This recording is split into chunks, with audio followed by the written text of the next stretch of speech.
those investments plays into that.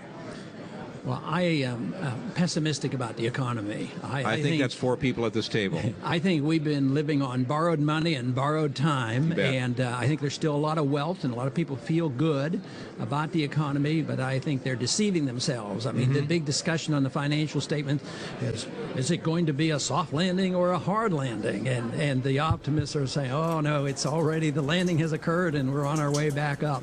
Yeah. No, I think there's so much malinvestment, misdirected investment, so much built-in monetary inflation that is going to translate into price inflation, a weak economy. I think it's somewhat like the 70s, but different. I think conditions are much worse than the 70s, so I expect the economy to weaken, but price inflation to come back, which means stagflation.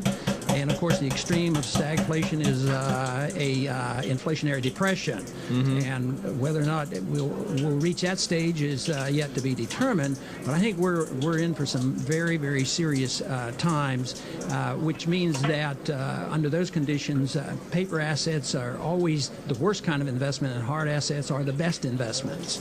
And it's been a long time when we've seen a full cycle of good times for hard assets, but I believe the last 5 years has been we've seen the beginning of that, and I think that's going to continue.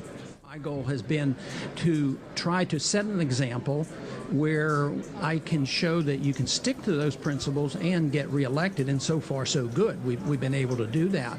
And it is true, it isn't always easy. For instance, prior to the district I have now, it was 90% agriculture. I had 21 counties, and it was essentially all farmers. But I never voted for farm subsidies. And you still got reelected. And got reelected. How do you explain that?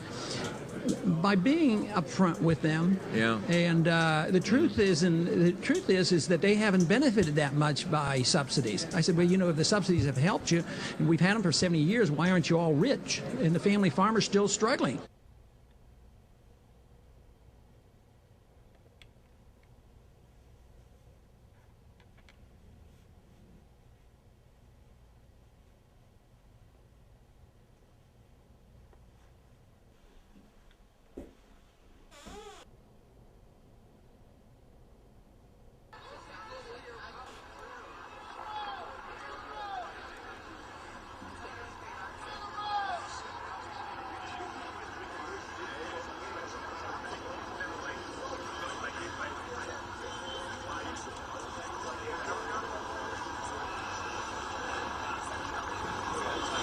Itu dia.